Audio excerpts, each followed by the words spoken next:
In November 2025, an 18-year-old high school student from Portageville, Missouri was reported missing. An intensive multi-agency investigation would uncover a series of deeply troubling and disturbing truths about her final days. This documentary aims to present an honest and unfiltered account of the ongoing case surrounding Kaniah Jennings. Kaniah Jennings was born on 02/25/2007 to Lakeisha Jennings and Parrish Craig at Pemiscot Memorial Hospital in Haiti, Missouri. She grew up in the small town of Portageville with her three sisters, Pashira Williams, Jacqueviza Johnson, and Zaria Jennings, who were her closest companions. If you saw Kaniah, you would see Zaria. The two were inseparable. Kaniah was a member of the Portageville High School class of 2026 and attended vocational school in Sykeston. She was excited to be graduating. She was also a member of the More Than a Conqueror community choir and had recently secured her first job at the Portageville Family Dollar Store, a position she was proud to hold. Her best friend, Destiny Jones, described her as someone who loved everyone. Her father, Parrish Craig, would later describe his daughter as lovable by everybody, harmless, and incapable of hurting anyone. Kaniah was listed on official records as 5 feet 7 inches tall, weighing 160 pounds, with brown hair and brown eyes. On the evening of 11/03/2025, Kaniah Jennings was last seen in Haiti, Missouri, wearing a gray hoodie, black leggings, and white Nike Dunk shoes. The following day, on 11/04/2025, the Haiti Police Department reported that Kaniah Jennings was missing from Portageville and was possibly with a man driving a stolen vehicle. Early that Tuesday morning, Haiti police had learned about a stolen 2017 Nissan Frontier. The suspect, identified as Blake Patrick, 18, of East Prairie, Missouri, was arrested later that afternoon by the Poinsett County Sheriff's Office in Harrisburg, Arkansas. A cell phone ping of a person possibly involved in an abduction in Missouri had led officers to the stolen vehicle at a Sonic drive-in parking lot. While the officers gathered the vehicle's information, they learned that the suspect who had stolen the vehicle possibly had a woman with him. Haiti police stated they could not comment at the time if the stolen vehicle and the disappearance of Jennings were connected. The Haiti Police Department requested assistance from the Missouri State Highway Patrol on 11/04/2025 to help with the investigation and circumstances surrounding the disappearance. Jennings was listed on the Missouri State Highway Patrol's active missing persons list. Patrick was initially charged with tampering with motor vehicle first degree, stealing $750 or more, and 2 counts of stealing a firearm, explosive weapon, or ammonium nitrate. In the probable cause statement, the investigating officer noted that Patrick was a possible suspect in an ongoing 18-year-old missing person investigation. The statement also revealed that Patrick was known to have multiple residences across several states, had an active order of protection against him from Perry County, Missouri, and had a history of abusing women. But as investigators followed leads, more individuals would emerge with direct connections to both the stolen vehicle and the missing woman. 2 brothers were arrested in connection with the investigation on 11/12/2025.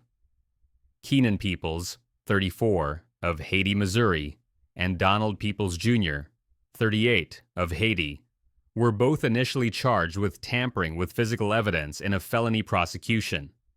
The charges revealed a pattern of alleged evidence destruction in the days following Jennings' disappearance. Keenan Peoples was accused of damaging and burning a DVR security system to erase digital evidence in connection with the stolen vehicle. His court records referenced his stolen truck and his claim to police that the DVR from his security system had been stolen as well. Investigators stated they found the DVR mangled on a burn pile on Peoples' property. The stolen vehicle at the center of the case was Keenan Peoples' 2017 Nissan Frontier.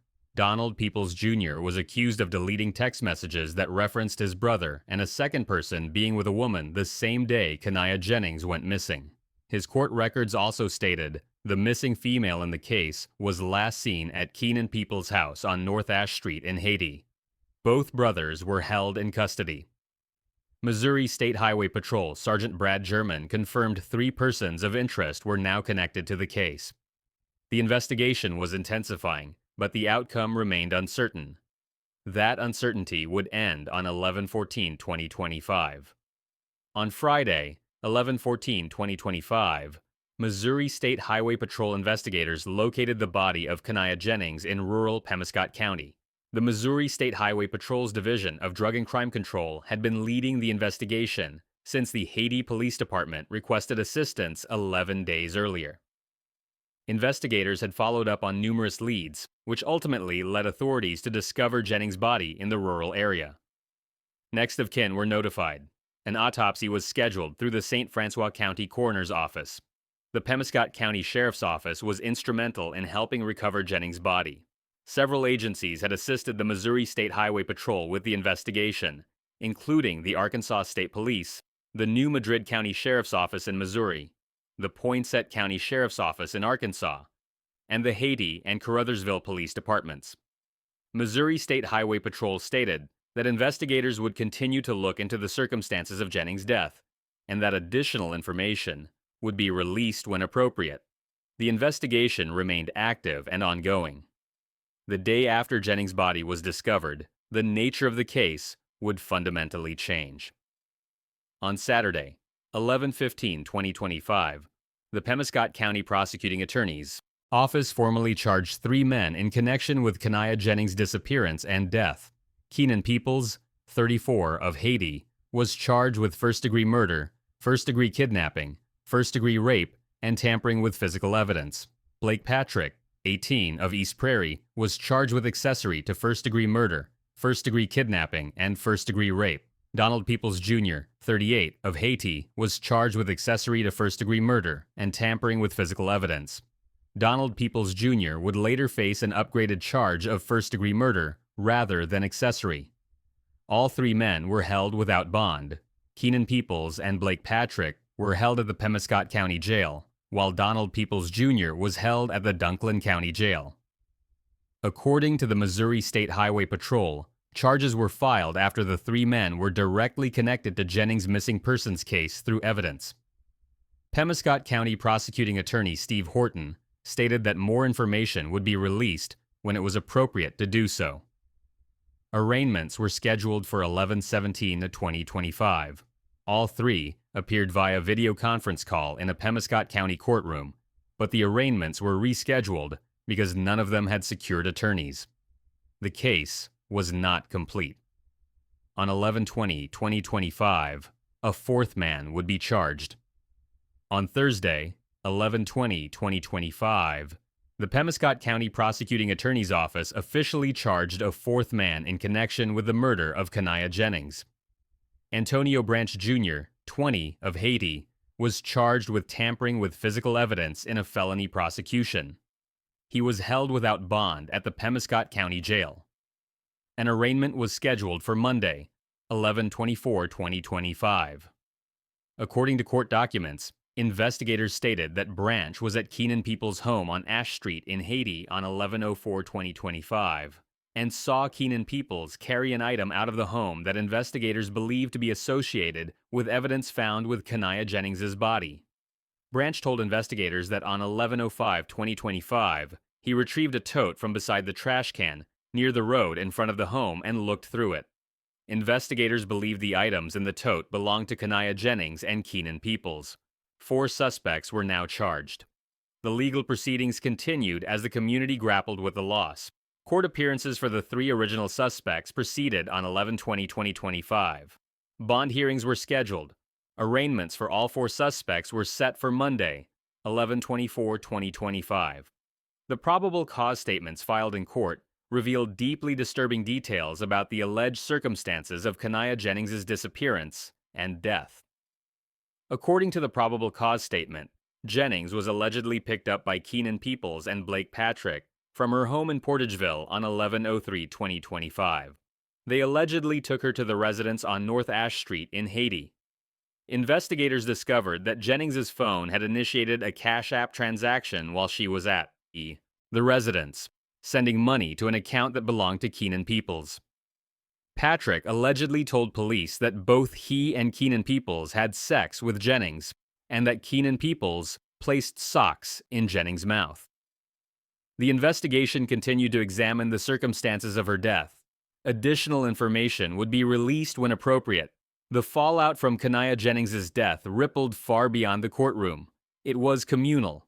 It was systemic. It was deeply personal.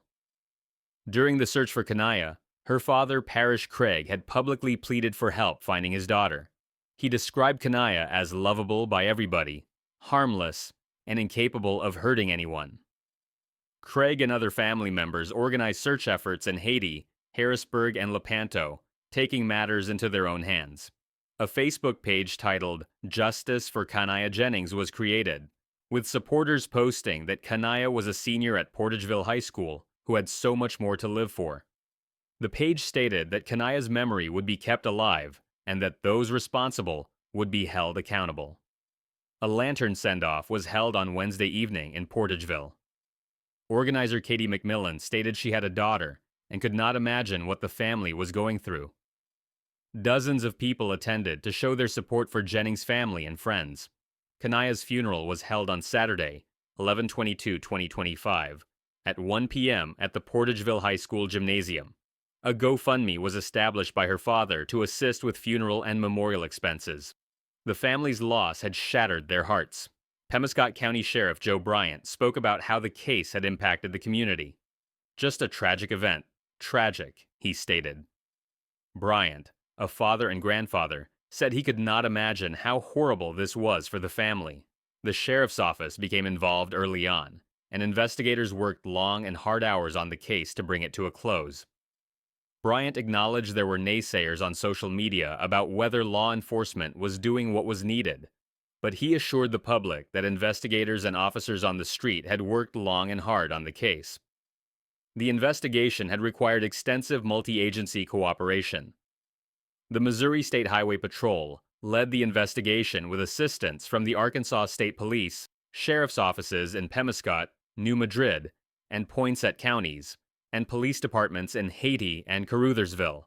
The investigation remained active and ongoing as of November 2025.